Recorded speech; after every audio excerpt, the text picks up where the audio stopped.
Cannabis Common Sense, the show that tells the truth about marijuana and the politics behind its prohibition. I'm pleased to watch the evolution here, for example, of this gathering. You're getting down into the nuts and bolts, new faces, some old friends. Hearing the report from the regulators, what Steve said, $210 million in little old Oregon already. Things are happening. Although it's ironic that Donald Trump's point person on the drug war chose the week that California opened up the largest marijuana market in America, and the week that Vermont became the first state through the legislative process to legalize.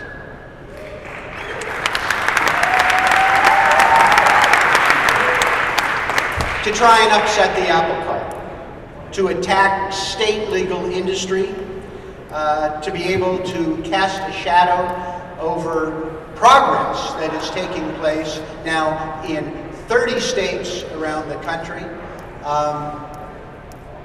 I have been doing this a long time. I am excited about what you've done, what's happened with the public. I mean, when we first started this, it was 1 out of 3, maybe, in the polls that thought that we ought to legalize cannabis. We've watched that move forward. The last polls I've seen, actually a majority of Republicans now support adult use. And if you look at independents and Democrats, the numbers are off the charts. One thing that has remained consistent is that regardless of how Americans feel about marijuana, they don't think the federal government should interfere with what states decide they want to do.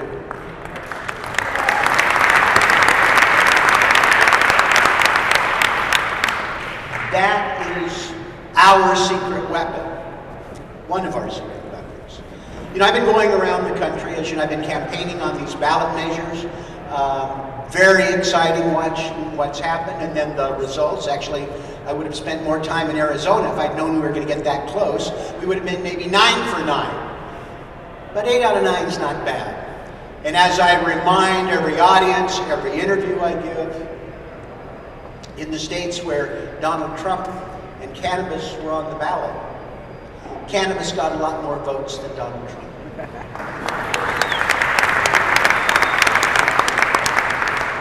We also, as you know, thanks to some of the folks in Colorado, have a very explicit statement from then candidate Trump about where he stood.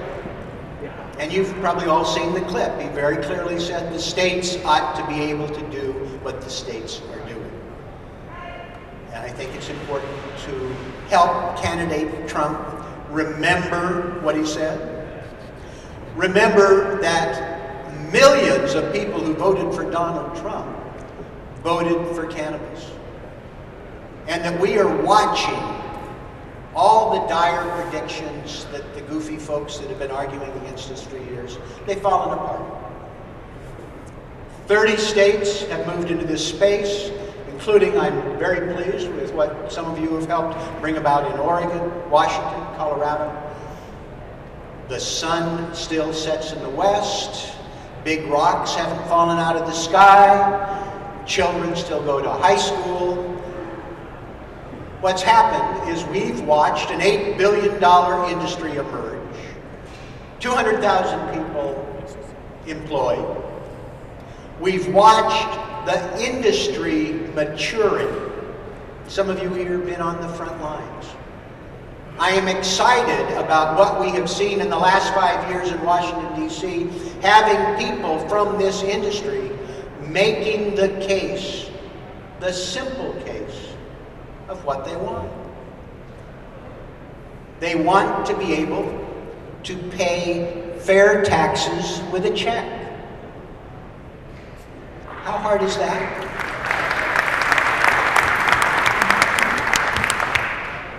You want the federal government to respect the will of millions of voters from Maine to California. You want the insane prohibitions against clinical research on cannabis to be done away with. That restricts the opportunities we've got to mature the industry, to be able to develop important, effective tests for impairment. This is a critical issue. As you know, there are 20 million people a month who use cannabis. And many people, I've lost track of the number of people who've told me that medical marijuana has changed their lives.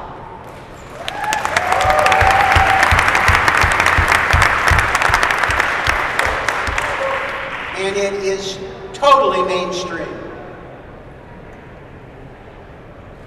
You want to make sure that the Veterans Administration, doctors, can talk to America's veterans in states where it is legal.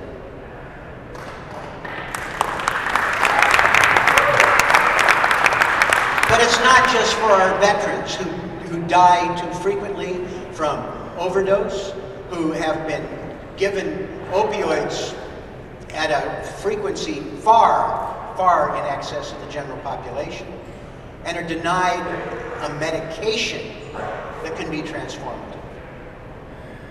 It shouldn't be that hard. Well, we're coming into what I think now is the home stretch. I was appalled at what Jeff Sessions did, but the more I reflected on it, it may be a favor.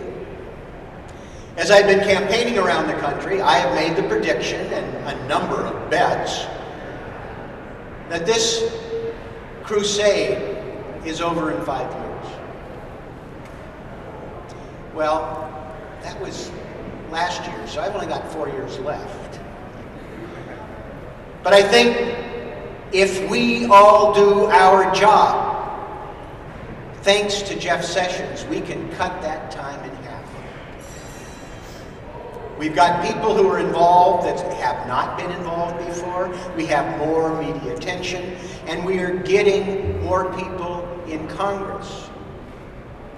You know, I've mentioned the Rohrabacher-Blumenauer amendment was easier to get into the continuing resolution than any other time that we've dealt with it. Congress is pretty much aligned. It's the best Congress we've ever had.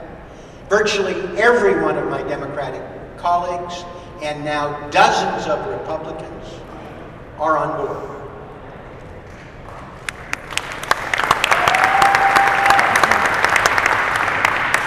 But let's just lay it out. The Republican leadership would not even allow us a vote this last year on continuing it. Now, we're in reasonably good shape as the continuing resolution has the provision.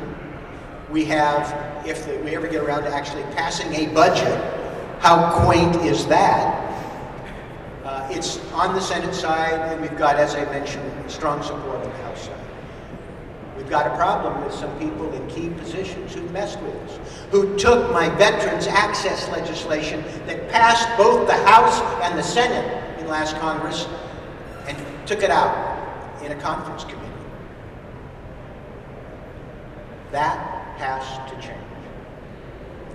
Let me tell you what I'm doing, because this is probably an area that I'm spending more time on legislatively than any other.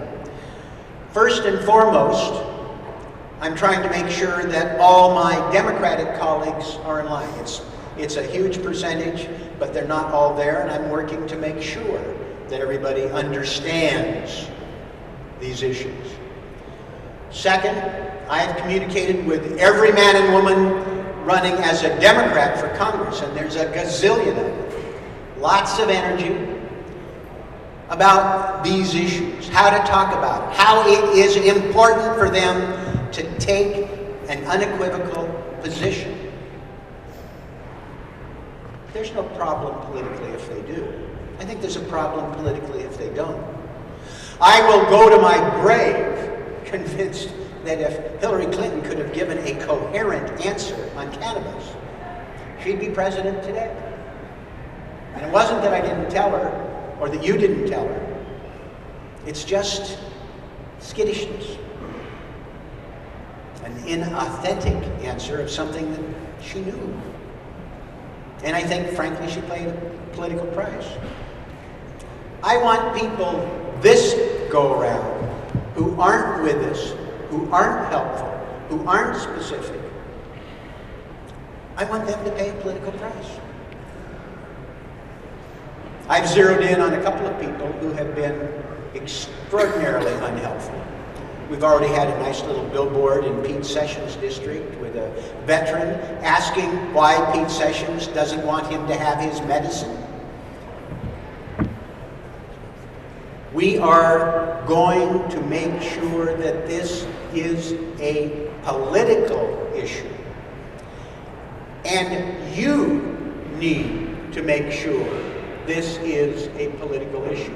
Number one, anybody who's got a facility with customers coming in and out, there ought to be a little vote cannabis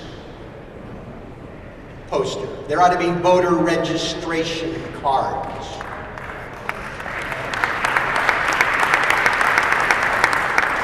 This is not rocket science. And this motivates particularly young people. We need to make sure that that motivation is acted upon. Now you're starting to have a political footprint. People are starting to notice an $8 billion industry. You're watching what is happening. Some of the politicians are starting to come around.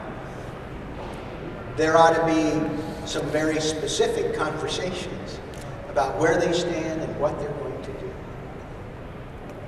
Next, we need to flood Capitol Hill over the next few months with people from the industry. I will tell you, one of the reasons we're in a more powerful position than we've ever been is because people in today's cannabis industry have turned out in force. And it's making a difference. They're watching that the old stereotypes melt away.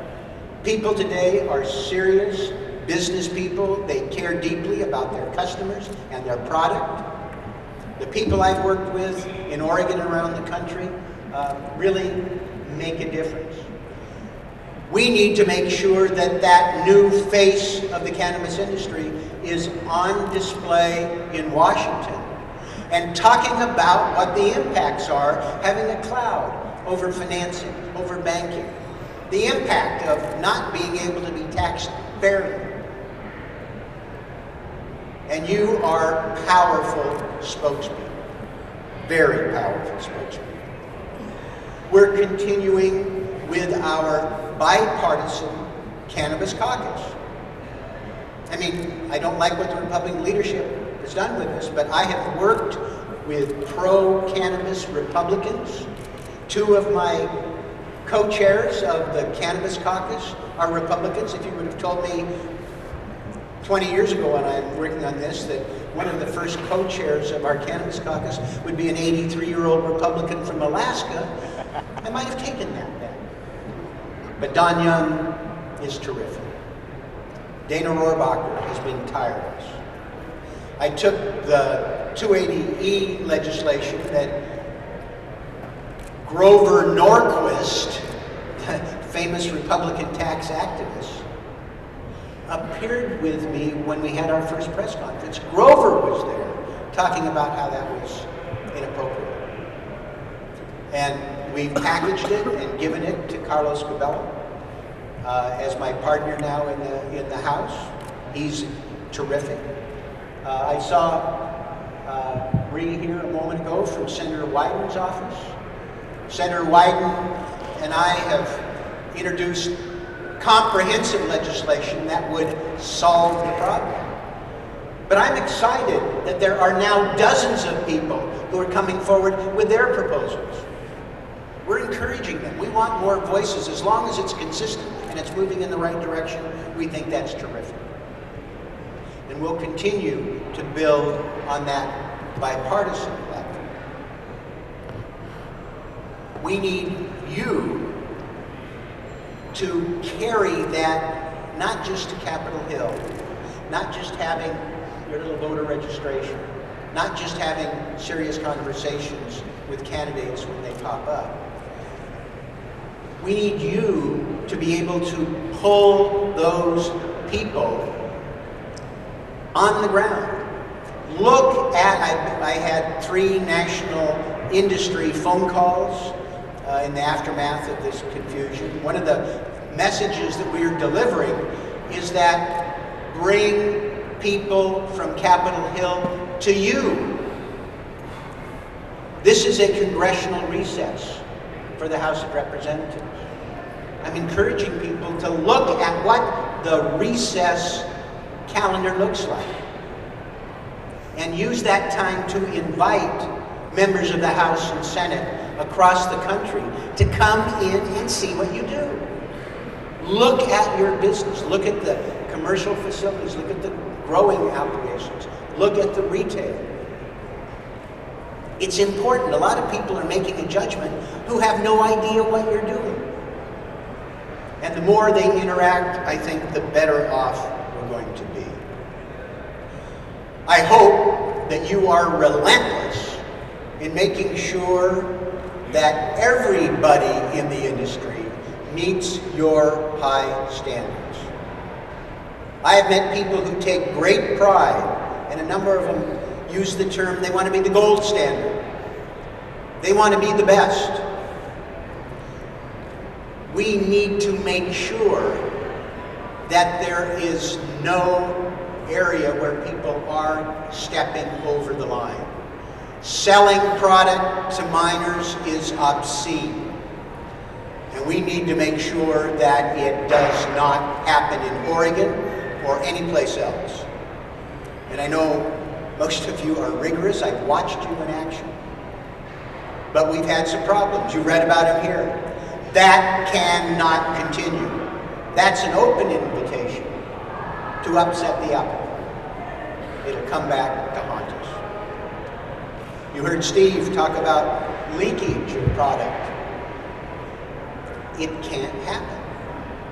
We've got to make sure that what I think we were able to put across in Oregon, which is, I think, the model legislation. We've got cooperation from the legislature, from the state regulatory agency. We've had industry leadership. We've got to make sure that we keep that commitment that we all made to the Oregon voters. This is the system. We're going to abide by it.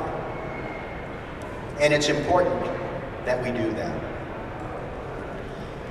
I want to thank you for your help, your encouragement, for what you're doing in an area that I've been involved with now over 40 years.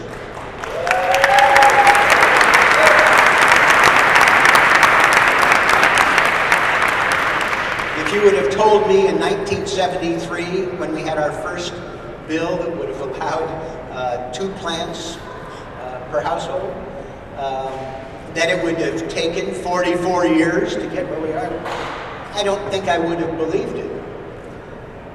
But if you would have told me 10 years ago about our rapid progress, the development, the movement, the public support, I don't think I would have believed that either.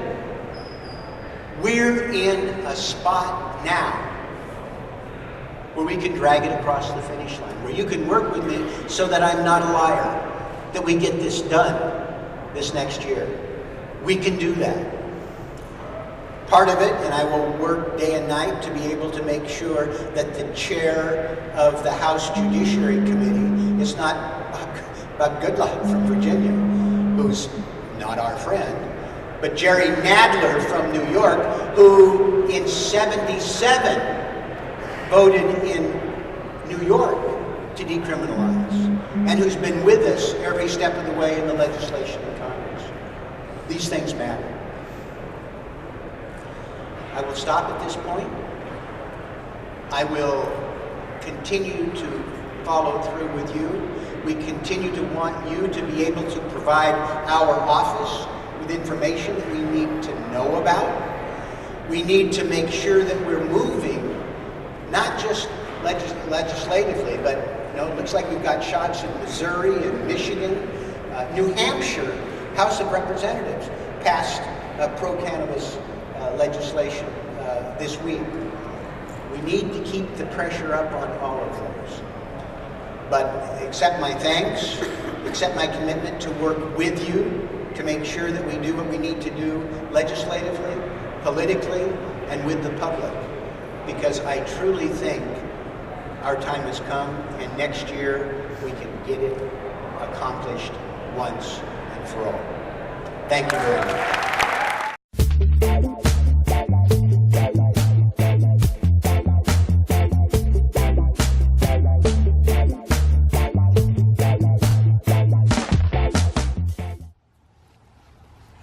Well, here we are in this really cool garden in southern Oregon. And it's October 3rd today, 2016. We were in this garden a bit earlier in the year, and the plants were huge, but now they're giant. These things are honking huge. Look at the size of this thing.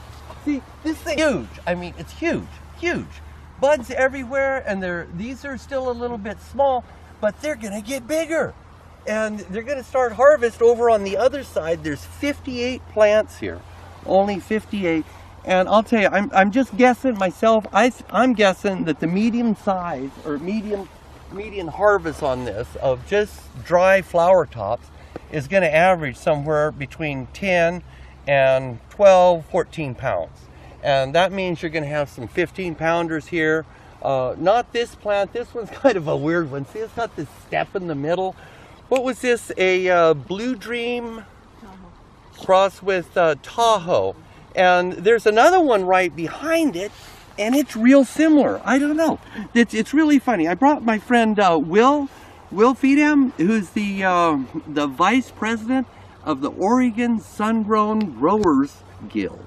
And we're going to do a little bit of comparison and things, the differences between your garden and the one here. Absolutely. This is great. I remember the soil at your place had great big cracks in it. It's full of clay and everything, and it's kind of boggy there too. It's really heavy soil. Absolutely. And this is like perfect river bottom here. I mean, this is like the best soil. I mean, and they keep it's totally organic, and it looks great. Such a big difference, you know? Absolutely, absolutely. And you see these plants are planted directly into the ground, whereas my plants were sitting about a foot above the ground in potting soil. And that's part of the reason why these plants are so much bigger and healthier. They're just they're not restricted. They're not they have restricted. That deep taproot that goes way down. Yeah. And you know, they were given these plants when they were big like that. So they've already cut the water right now. They're not going to water anymore until until next year, really. But they were giving them, what, 100 gallons on Wednesday, and on Saturday another 50 gallons, so 150 gallons a week. Right. That's quite a bit of water, you know, every week. Man, these things really suck it up. But if they don't get enough water, they don't grow right. Yeah, that's true. And if you compare the acre feet of water usage on even a really healthy and big cannabis crop like this to something like alfalfa, this is actually a very low water crop. Right. Alfalfa just sucks the water. Yeah, up. exactly. So that's something that's really important. You know, even cannabis is even a lower water use than grapes. So that's grapes are pretty high too. I mean, yeah. And where I live, the grapes are everywhere, and those guys get all the water. Right. You know, they have to wash the bottle. They have to do all these other value-added things. And then when we talk about alfalfa, you can buy a bale of alfalfa hay over in Sonoma for what I think $18 a bale. Mm-hmm. So I wonder how much water it takes to make that bale of hay, and how much water it takes to make this. You could make a half a dozen of these plants with the same grow half a dozen of these plants with the same amount of water as it took to make that one bale or 1.5 bales. Exactly. And that's a really important factor when we're talking about how we're going to integrate cannabis into the economy and have it be, you know, a sustainable crop that we can really model other crops after. That's so true, so true. Let's look at the way they apply this water too. Let's see. We've got, well, here's an irrigation irrigation hose. They come out. We've got feeder lines that are over there. We can see these feeder lines.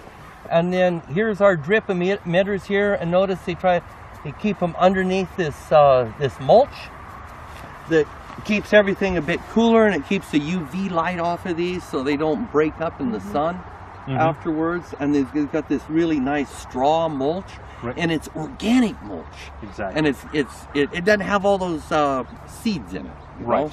Yeah, we saw at the garden we were at before that we had used wheat straw, which was full of seed. This rice straw, that the seed doesn't like to germinate in this sort of drier environment at the surface here. So even if there were seeds, they wouldn't be able to germinate well. Right.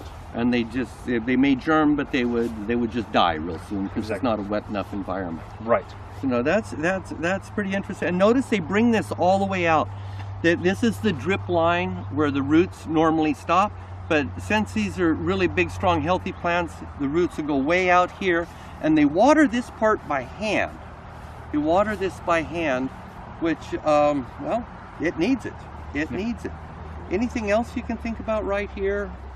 Well, we saw before last time we were at the garden that they were just putting up the outer layer of cages. Right. And it's interesting to go back and if you compare where the video is now, how necessary that is as these colas start to add weight out at the end of these long branches. Well, yeah, it's so true, huh? And the thing is, we've got the heavy wire here that's very rigid, and now we've got this plastic netting here that holds the buds. So, because see, if this weren't here, the buds would fall when they get really, really warm. In southern Oregon here, it's been raining for the last 4 days, and nobody even shakes their buds off or anything. They just wait for the wind to come through and shake it off. It's pretty amazing. And then we also saw on the previous video how the trellising, where they trellis these plants straight out. That's how come they're so wide like this.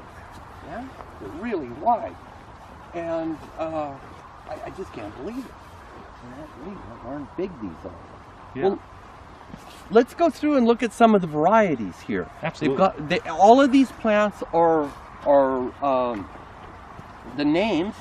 There's just right here, Jack's Cleaner. This is this plant right here. Everything's got a nice stake on it. Notice a nice big big wooden stake like this. You're not going to lose it because a lot of times these stakes get lost. That's a big thing. And I know you wanted to compare some of these plants with the ones that you're growing. Absolutely. Jesus, look at that one back there. I still can't believe how big that is. Look at the size of this thing. Jesus. I mean, I've seen fruit trees smaller than that. These things are just honking huge. But weren't there some over here? There was one here that died of root rot. Right. I believe actually this was a spot. Yep. Right. Yeah. So you can see how big of an area it takes just to grow one plant. I know people that their whole garden's that big. This is for one plant. Yeah. So, yeah, but you had one that was in your garden. Right. We had and it came from the same breeder and everything, or same seed lot. Yeah, there's three. We have 3 strains that are overlapping at our 2 gardens. I'm trying to find them here. The diesel pineapple. Yeah, the diesel pineapple. So that's these 2. Okay, these 2 right here. Let's see. Okay. Oh, so this is one here. This is deadhead. Okay, we gotta wait for Larry here. Okay, watch the camera. Okay, so we've got. Okay, yeah. Why don't you take over here, Will, and talk about this? This is this deadhead. Yeah. So this is one of the strains that came from the seed batch that I have at my house, and you'll notice mine are the buds are a little bit bigger, and they're a little bit closer to being mature. But the overall size of the plant, this plant is about 3 times as large as mine, and that's partly because this plant has so much room to grow that it's taking its time to get to maturity. There you go. Which is ideal, really. I mean, especially. If we have a harvest season that lasts as late as we're hoping. Well, if it doesn't freeze and didn't get too cold, that very well could happen. Yeah. But it's so interesting to say the roots are restricted even in those great big pots you have. Absolutely. And the soil here, you keep building it and keep it right here. You don't have to lift anything. You know, I mean, you put it on the top and you work with what you have, and then the roots can go all the way to China if they want to. You know, there's nothing stopping them. Right. They can go everywhere, and that's what we want. But root space is huge. It's just wonderful. And it, you know, this site, you know, as you were speaking earlier about how much better the soil is, you know, they have feet of really good topsoil, whereas at my location, there's 6 or 7 inches of topsoil before you start to hit the clay subsoil. Yeah, and it's horrid soil. I mean, I was digging around in it. It's really bad stuff. Yeah. You know, and here too, this was a great big vegetable garden before. So this land has been organic and for years. How many years has it been? Over almost 30. Almost 30 years. Well, there you go. You can build the soil. It's kind of obvious, you know. Yeah. Organic. It's all organic. Well, let's talk about these varieties some more that you were talking about. Right. So I think this one here is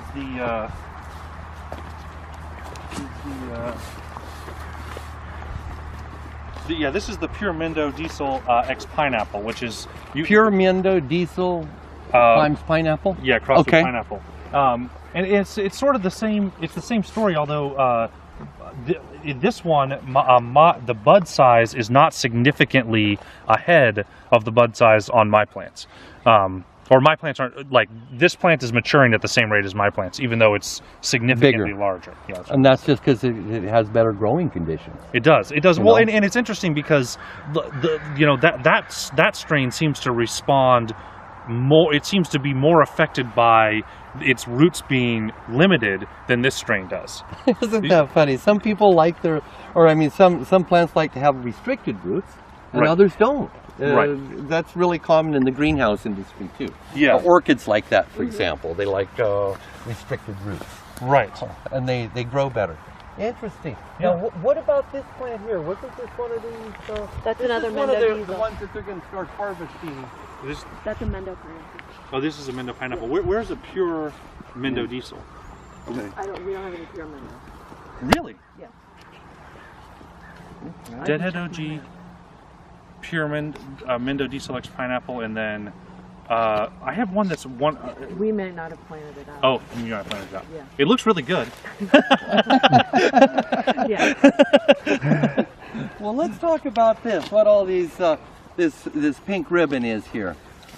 We've got, let's see, what is this? 911 times silver cream. 911 times silver cream. So this is varietal here.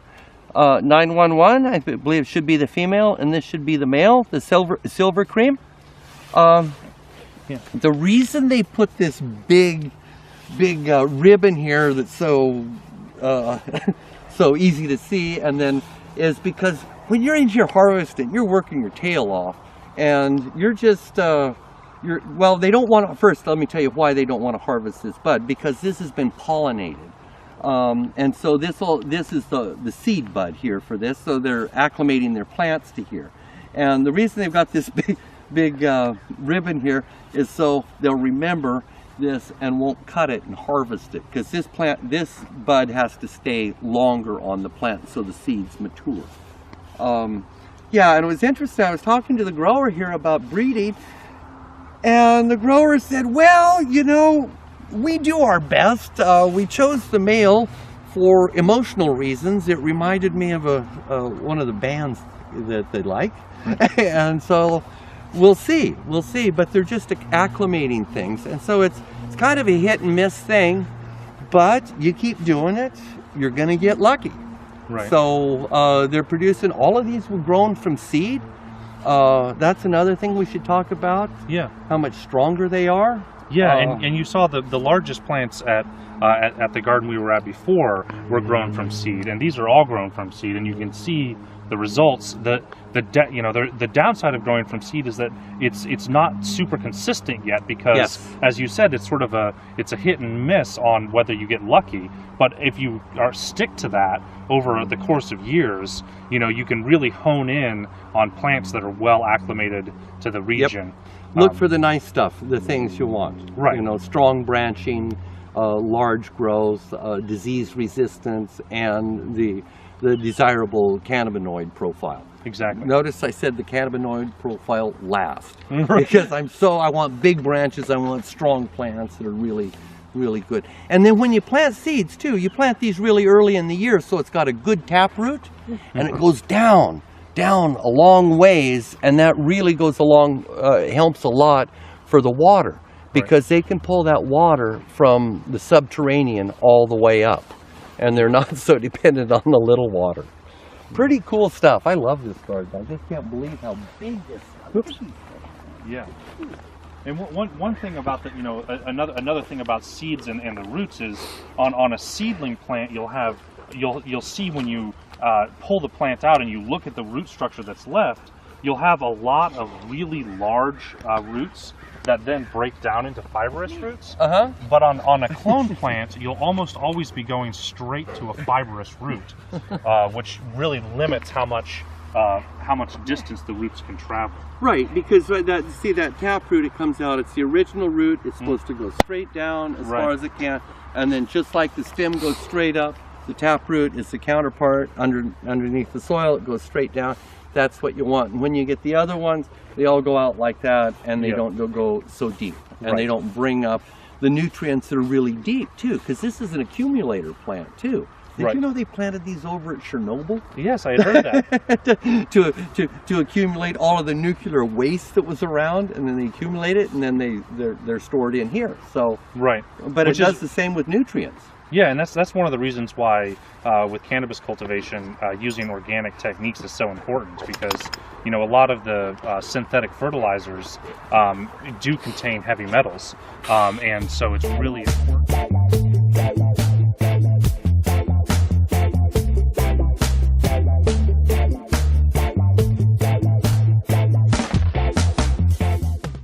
Joining us today on the program was one of San Francisco's hardest working activists, Dennis Perrone. Dennis has been working in the gay community, trying to change and make a difference for the people there, as well as working in the hemp community.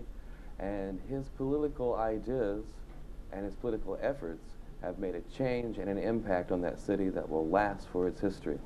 Dennis, thank you for being on our show. Thank you, Casper, for having me. One of the things that I was talking about in regards to the changing of history in San Francisco is Proposition W. Some people nationally are aware of it, many aren't, but what you did with Proposition W is really a landmark. Well, I'll tell you what happened. It was Proposition W and Proposition P arose out of a marijuana bust that I had. I was busted in 1977. I used to run the Big Top Pot Supermarket. Okay. And it was a one-stop pot supermarket, one-stop shop for all your pot needs. Okay. And it was a very elaborate setup, and when it came to San Francisco, I had trouble buying pot, and I had to kiss a lot of ass, and I had a lot of hassles getting pot. So I just decided to start a pot supermarket myself, or sell pot myself. It evolved into a supermarket because there were so many different kinds of pot, and at that time, and different prices and everything. So I tried to get as many different kinds of pot together in one spot as I could. Okay. And the idea grew and grew and grew, and before you knew it, I had 3 scales, 15 people working. I had 4 people that all they did was roll joints. And every night we would sell pot to about 500-600 people. It was a very elaborate setup, beautiful house, and customers were treated with dignity and respect, and no one was ever gypped. In 1977, I got busted, like I said, and we had a 4-month trial after I got busted. I didn't mention that I got shot during that raid. In the leg, right? Yeah, I got shot in the leg. What it was is the supermarket was going down, and I heard a ruckus at the door, and I went to the stairway to see what was going on, and I see this guy coming up with a gun, big old floppy hat and fatigue jacket, and I think the first thing I think, of course, is a rip, that these guys are going to rob us. So the first thing I do is grab something close by, which was a empty Alhambra water bottle, and I hold it up the stairs like, go down the stairs and we'll forget all about this. But before I'd even got the bottle up, the guy had shot me. And he got me with the first shot and threw me back, and then another shot went past my ear. And this was the point where I was convinced that these guys were murderous rip-offs, that they were going to kill everybody in the house, so I was willing to give them everything I had, of course. The guy comes up the stairs and puts a gun to my head, and I'm thinking that, goodbye, Dennis. Fortunately, another guy comes in the room, and it turns out he's a cop. Turns out they're all cops, much to my surprise. So I was shot, and I remember the day that day they were taking me out of the house on a stretcher. And out in front of the house, there was 500 or 600 people that had gathered around the house, mainly my friends and customers. And when they took me out, I shot a peace sign to those people, and the whole street screamed, Dennis, Dennis, Dennis, That kind of support Dennis. must have helped you heal. And it did help me feel a lot better, even though I knew it was kind of curtains for the big top. Yeah. That was an end of an era. And that's when you brought forth Proposition W. Now, what's Proposition W exactly? Proposition W, like I said, arose out of the bust, and I knew that people in San Francisco wanted marijuana legal. I knew that because we had a 1972 referendum on Proposition 19. It was a statewide thing, where San Francisco voted 52% to legalize marijuana. So I and my friends went out and collected 16,000 signatures to put a referendum on the ballot. It was a local initiative, but it out and out legalized marijuana for cultivation, sale, possession, anything you wanted to do. You wanted to take a bath in it, you could do that. Okay. Now, wasn't that contrary to federal? It's contrary to state and federal. But the way I see it, San Francisco is very unique. It's a city and a county. We elect our district attorney, we elect our mayor, we elect our board of supervisors. In many ways, these people are responsible to us. Okay. And also to state law, but to the people that elected them. And so I directed at the chief of police and the district attorney, seeing that those two people were mainly involved in marijuana prosecution and arrest. And it won by 58%. Excellent. I collected those signatures just before I went into jail on the Big Top Pot supermarket bust. I got 6 months, and while I was in jail, there was an office opened for a charter commissioner. My friends got the papers for me, and before you knew it, I was a candidate for office while I'm in jail. And also, Proposition W was given a letter designation, and that was going on. What a turnaround. I like to say most politicians wind up in jail, but I started my political career in jail. So I figured I'd skip a step. Well, in November came around, I got 20,000 votes and came 300 votes shy of winning the election. Whoa. Proposition W got over 58% of the vote to become technically the law of San Francisco. Okay. The will and the spirit of the people. Well, I had allies in the political arena. My main ally was my good friend Harvey Milk, the first gay supervisor ever elected in the nation.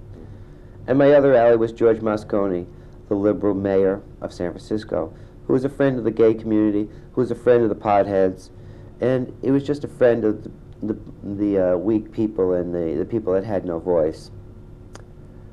Now, you said that the assassination of Harvey Milk had really changed the course. Well, before I was to leave jail, Harvey and George would be dead. Killed by an ex-Marine, an ex-cop, an ex-fireman, an ex-supervisor, who went on a Twinkie-eating, Coca-Cola-laced rampage and politically assassinated Harvey Milk and George Moscone. The bullet that ripped through Harvey and George's brain set the gay movement back at least 10 years, and everyone knew that. But not everyone knew that it's also set the marijuana movement back 10 years. That we had this victory, and the two people that were going to see it enforced were now dead. And the guy that did it is claiming he ate too many Twinkies, that's why he did it. So needless to say, Proposition W got put on the back burner and kind of forgotten, including by myself, because like Harvey was my friend, and I couldn't even think about Prop W. All I could think about was revenge, revenge, revenge. Harvey is dead. George is dead. We've got to try to get back our power. I know we can never get those two men back. So I ran for Harvey's seat. I fortunately lost. In retrospect, it's fortunate. But Proposition W was quite forgotten. Not by me, but by the politicians, and by the police, and by the district attorney. But then over the years, you've made it a point to bring a lot of awareness to people about the hemp movement. Well, you know, marijuana, we've always had all the issues on our side. We've always had the truth on our side, but I've really found out 22 years, truth is not enough, and that in many ways people are brainwashed. And so I know that we can't rely on people's brain anymore in America, and that in a way we have to rely on the only thing that seems to be left, and that's their heart and their conscience. And right now, San Francisco is going through a very serious AIDS crisis, as America is. And we have a lot of sick people. We have a lot of dying. And we have a lot of pain. And out of that pain arose Proposition P, the medical marijuana initiative that I just put on the ballot this year. And I understand that the success of that has really rocked the nation, and we'll be talking about that just as soon as we come back. Welcome back. We're talking with activist and political leader Dennis Peron. Now, Dennis, you commented that this particular proposition rose up out of the AIDS community and the pain and the suffering that you saw for the relegalization for medical uses is what this is all about, isn't it? It's true. It's what it's about. Well, let me tell you something about how it became into being. It was January 27th, 1990, that we were sitting home. It was about midnight, and we were just ready to go to bed when I hear a knock at the door. And I'm going down to answer. Before I get down there, a sledgehammer breaks the door down. And in come these 5 people who claim they have a search warrant. My immediate reaction that these guys are rips, because number one, I'm not even dealing. But they're not rips, they're cops. They claim that they heard somebody said that I had marijuana for sale. On that basis, they got a warrant.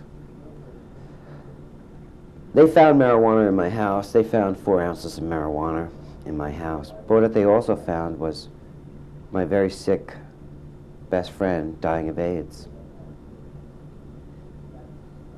And their behavior that night reminded me of what the Jews had to go through during the Nazi era. My very sick friend was thrown on the ground with a gun to his head. The son I raised was intimidated and brutalized, thrown on the ground. That night we heard gay AIDS jokes, gay jokes. We were physically and brutally intimidated by these thugs who found 4 ounces of marijuana in my house. Okay. They arrested me for the 4 ounces. And 9 months later, I was exonerated because the 4 ounces of marijuana were claimed by my very sick and dying friend, Jonathan West. Before he died, he testified that the 4 ounces of marijuana in the house were his, and the charges were dropped against me. 2 weeks later, he died. Now, was he using these for this marijuana, the hemp, for medical purposes? Yeah. Because now we've heard on this show and from other sources that it can be helpful in relieving pain. It can be helpful in taking care of nausea, helping with the easy pain and the nausea. increasing appetite, etc. Primarily why I did it because marijuana was keeping Jonathan alive for the last 3 years of his life. He had no appetite. He had everything. He had cancer. He had pneumonia. He was 90 pounds. Marijuana was literally keeping him alive. It was offsetting all the side effects of the AZT and the chemotherapy and all the myriad of drugs he was taking, legal drugs, that had severe side effects, from depression to vomiting to diarrhea.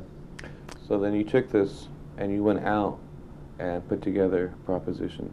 In memory of Jonathan West, his eulogy, I collected 16,500 signatures to put marijuana as medicine on the ballot in San Francisco. I never dreamed, in my wildest dreams, that we would get 80% of the vote. But in fact, that's exactly what happened. Now, what does the wording pretty much specify on? Is it strictly for medical purposes? Is that how it's worded? Is there? Yes, it's strictly for medical purposes. It's only for people that have certain ailments that are covered under the initiative. Now, does this mean that their doctors can prescribe it, or that if they're just caught with it and they have proof of a certain ailment, then there's no prosecution? Well, legally, Proposition P has no stature. It is merely an advisory to the city and county of San Francisco. However, I think the district attorney can read numbers, and I think that he knows that the people of San Francisco are serious. As a matter of fact, we got more votes than the district attorney. Okay. We're the highest vote getter in San Francisco history. Now, how many districts are there in San Francisco? There are 628 precincts in San Francisco. There are 11 different districts. Okay. Now, you brought in what, 30 of those precincts? In the gay districts, we had 30 precincts. It was 100% for Proposition P, not one dissenting vote. And Proposition P seemed to have crossed all the boundaries. I know that everyone thinks San Francisco is kook city, and in many ways, it is kook city. 40% of the people are totally kooky, but 80% aren't. And I think that is a telling thing here, that we have crossed the kook boundaries. We've gone beyond kookdom, and we even got the elderly people to vote for this. And as a matter of fact, I had elderly people coming up to me and saying, Dennis, you know, I used to use this stuff when I was a kid. Mm-hmm. My mother used to give me this for et cetera, et cetera, et cetera. She used it for a rheumatism. She used it for a bronchitis. And they actually had a tincture they put on people's knees and joints for arthritis and rheumatism. And so we even got the old people, and I know that people think, well, older people are very much against us. Wrong. Older people are against drug use per se and drug abuse. But quite frankly, I'm against drug abuse myself. Mm-hmm. And so we are talking of medicine. We know we haven't changed the law. However, we have given the people of San Francisco a defense in court. Okay, now is this defense good for strictly residents of San Francisco, or if somebody's from New York visiting, because they know that they're not feeling very healthy and they are looking for an avenue in which they can relieve pain, that to show up in San Francisco as a tourist to take care of this problem? Or? Well, it does seem to become that San Francisco is going to become the Lourdes of America, because after the election I had gotten phone calls from all over the nation, from the people from multiple sclerosis to cancer and this and that. And they're anxious to come to San Francisco, but now, because now they think they can get treated. And now, are they also going to be able to grow it, raise it? Well, so, like I said, Proposition P has no legal stature. However, there is a political aspect to San P that makes it very interesting. It was during a mayor's race that Proposition P was on the ballot. The top two vote getters are now in a runoff. One of them is Frank Jordan, an ex-police chief who is trying to be a liberal, and one of them is the incumbent mayor, who is a liberal. They have both been in contact with me, asking me how they can help enforce Proposition P. Excellent. I am playing that card. I am playing each against each other for the betterment of this country. And do you think you're going to be able to get this to spread out now through not just the state? Do you think this will start popping up now in like New Well, York, my new Chicago? demands are 6 plants. 6 plants per AIDS patient, per cancer patient, multiple sclerosis, whatever you got, 6 plants. You're allowed to grow your own 6 plants.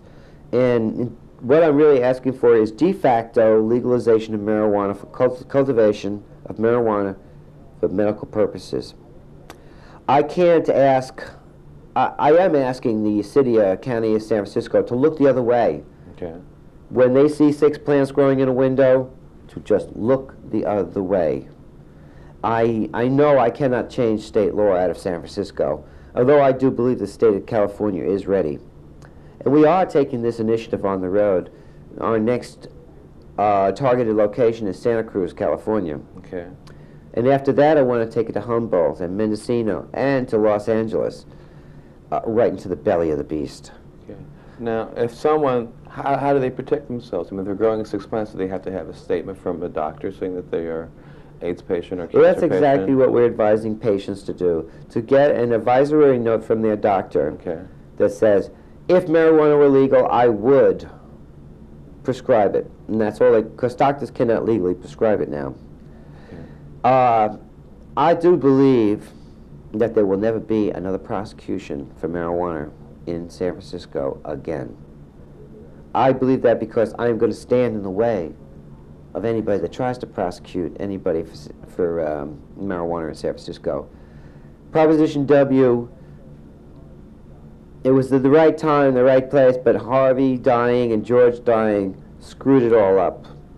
But I intend to bring up Proposition W, the one I put on before, along with Proposition P, to try to make San Francisco the place we wanted it to be. Excellent. And we will be back live again next week. You can tune in then for more information. If you want to find out more about getting a medical marijuana permit or about our work to legalize marijuana all around the world and fight for global cannabis freedom, give us a call at 503-235-4606. That's 503-235-4606. Mr. John Cornett is ready to play some more music as we go out in a loving chant of Kumbaya. Thank you for watching. Tune in next week and help us restore hemp like that. Northern Lights. We like Shrek too. Sour diesel. Life is good. Life is good. Oh yeah. Life is good for you and me. So good. So good. So good. So good. We like God, but purple haze. We like cheese too. Cinderella. Life is good, oh yeah. Life is good.